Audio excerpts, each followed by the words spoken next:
Welcome to Tabletop Battle and Spillforeningen the Fellowship. this is Wild. That's fine. Yes. And we are now going to show you a quick how to play Age of Sigmar video, just to give you a little feel for the game and what you need to play and how you conduct a round of action. And after that we will do a series of battles where we will take you through the content of the starter box, from just a small battle with 2 models up to the full content of the whole starter set. How to play Age of Sigmar. This is the rule book. It's only 4 pages long, so that's quite handy and easy, of course. There are some more rules, of course, but those are connected to the different war scrolls, and a war scroll is something that tells you something about a specific unit. In this case we have the Liberators from the Stormcast Eternals, and we have the Blood Warriors from the Chaos side. To play the game, you need a set of the rules, a set of the war scrolls for your miniatures, something to measure with, and a set of dice.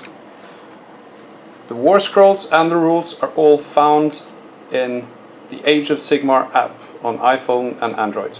And they are free. And they are free to download. They are also on the Games Workshop website. So we have all the rules here in the app, and you can find all the different war scrolls for the different factions. So there are now 4 different factions. There are the Grand Alliance Order, which contains the Stormcast Eternals and the likes. We have Chaos, which are the Cornblood Bound and other Chaos. We have Death, which are the Death Rattle Hordes and the Gore Fiends. And then you have Destructions, which are the Uruks and the Ogres. So after you have gathered your stuff that you need to play, you have found your armies, you have downloaded your war scrolls for the armies that you have from before or have bought, you now need to build your army. And to do that, there are 3 ways to do that when this video is released. The first way is the one that we have shown you, or will show you in the videos that are coming, and that is to bring what you have, as is in this case the units from the starter set that you will see in the coming videos. Or there is narrative play, and the third will be point based, just like you know from Warhammer Fantasy 8th edition. Next up, you need to find a battlefield for your miniatures to play, and this can be any suitable flat surface, as long as it's at least 3 by 3 feet large, so that there will be some room to maneuver. And then you can add terrain features if you want that. There's a handy table in the rule set where you can roll to see if there are terrain and how many terrain features there are. And also, if you go with terrain, you will also have a scenery table, and they will have different abilities. And we will also mention that in the videos to come, that some terrain features that you can actually buy will have their own war scrolls, so that actually they have some kind of special ability on them already. So when you have found your battlefield, it's time to start to play. Both players roll off with 1 dice each, and the one with the highest dice roll can then choose how you split the table. So there are 3 examples on how to split the table. And then the player with the highest roll chooses one of his units and puts it down on the table, and it has to be 12 inches away from the opponent's territory. And then the players alternate between putting down their units. So the player who is first finished with setting up his whole army gets to choose which of the player who gets to go first in the first turn. And after you have finished setting up all your units, you nominate one of your models in your army to be your general. This general has command abilities as described in the rules of the hero phase. So we'll come to those later. Battle in the mortal realms in Age of Sigmar are brutal, and it's a fight to the death. So you fight until you have destroyed your opponent or you have been destroyed yourself, and then the victor claims a major victory. If you are not able to fight until the last model of your opponent or yourself is destroyed, you simply check who has lost more models compared to their starting number, and the one who has lost the least percentage of models achieves a minor victory. If one army has a third more models than the other, the army with the player with the least amount of miniatures can take sudden death victories. There are different objectives to reach through the game, and that takes us in to the battle. Yes, the battle round. And this is the phases that you go through. First you have the hero phase, where you cast spells and use abilities. Then you have the movement phase. After that you come into the shooting phase, and next is the charge phase. And then you have the combat phase, where units that charged into combat or piled into combat, if they already were in combat, fight. And then you have the battle shock test, where you actually see if you lose more models due to fear and, well, shock. So let's take you through one round. There are no heroes in this particular battle, but heroes will have in their war scrolls, they will have a special ability that they can use to enhance units around them. They use these abilities in the hero phase. And we will skip the hero phase since we don't have any heroes. Then we move on to the movement phase. And if you take a look at the Liberators, they have a move of 5 inches. That means Liberators can move up to 5 inches. So we move them here, but there is one important thing. Even though he can move 5 inches, he cannot be closer to any enemy model than 3 inches. So they will now have to stop here. What they also could have done, if they were further away from the enemy, is throw a dice. And I get a 2, and they run an extra 2 inches on their original 5-inch movement. For a total of 7. But if you do a run move, you are not allowed to charge or shoot in their respective phases. The next phase is shooting phase. You will have to look at your war scroll and see what weapons your unit has. It will say ranged weapon and melee weapons.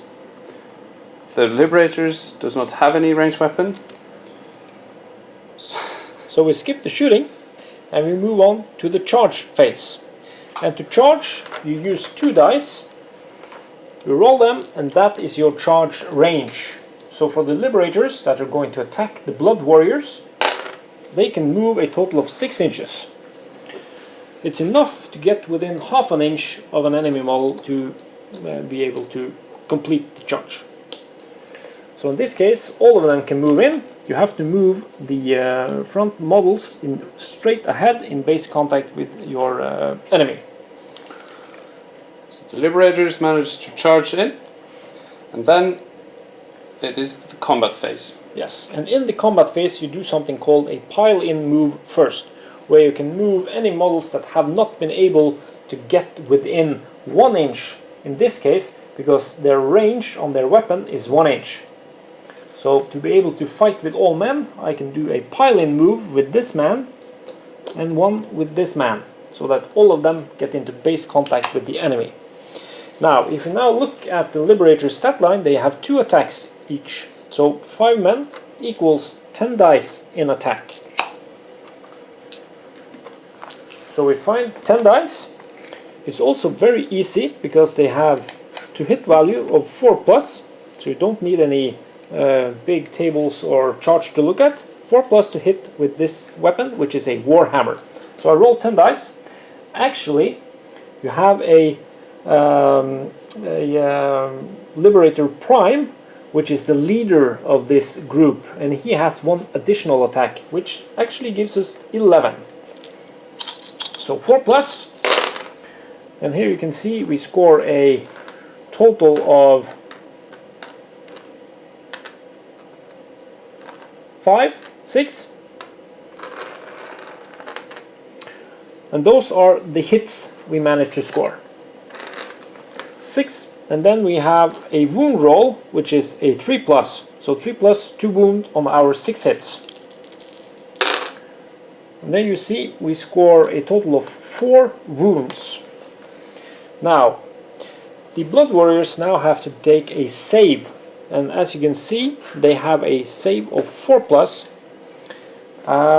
There are some weapons that have a rend ability, which will make that save number higher, but in this case there is no rend, so you will have to take a save on 4 plus. Yep. So 2 saves and 2 fails. Then we see that the damage of the Warhammer attacks is 1, so that means I get 2 wounds of damage. And we see that each Blood Warrior has 2 wounds. That means 1 is dead. Yes, you have to distribute wounds to the first model that get hit, and then further hits onto the same model until it is killed, or survives if you manage to save all the saves. And then it is Corn player's turn to pile in and can then attack. It's the same. So you got 4 models left since we killed 1, so you got 8 attacks plus 1 for your which is called a champion. So you got 9 attacks. So they have 2 attacks, 3 plus to hit.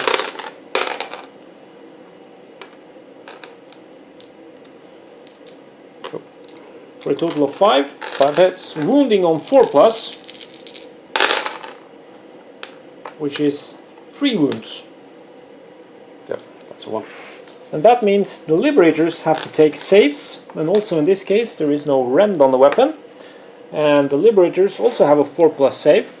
So I will roll 3 dice to save those wounds. And I fail all of them.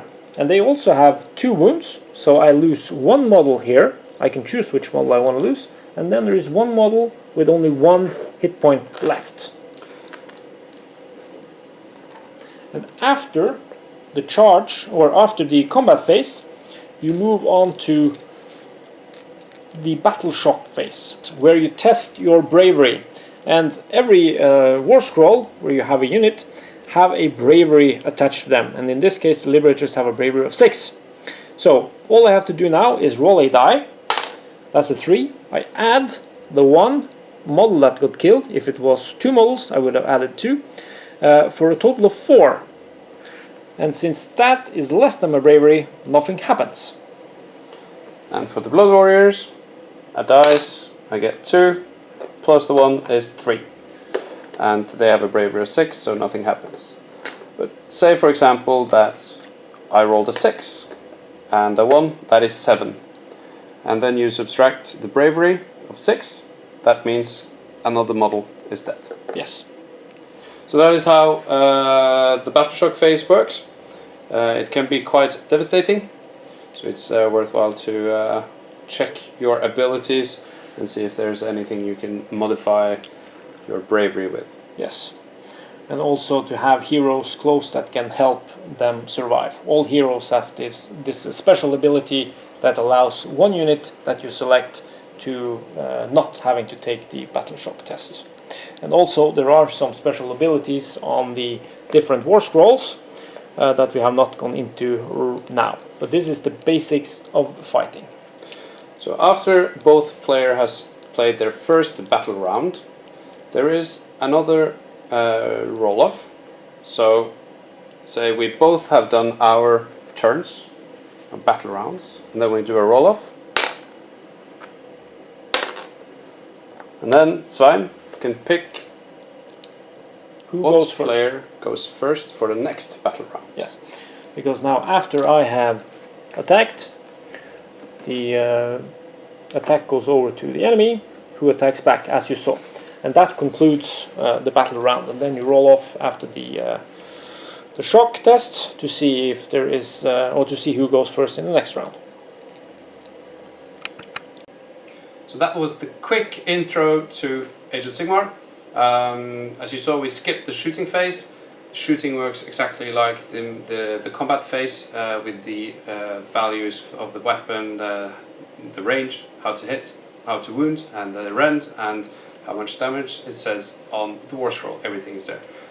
There is also sorcerers and priests who can do different abilities in the hero phase.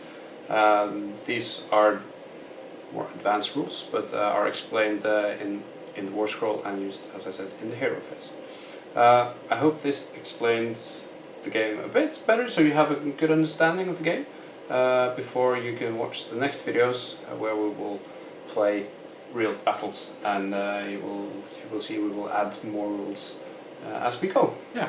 So remember, the starting rule set is only 4 pages long, but that is added upon with each unit that having their own sheet of rules. Yeah. So there will be more rules. It's not that easy that it fits onto only 4 pages, but the core rules are 4 pages long. So it's quite easy to get into. Yeah.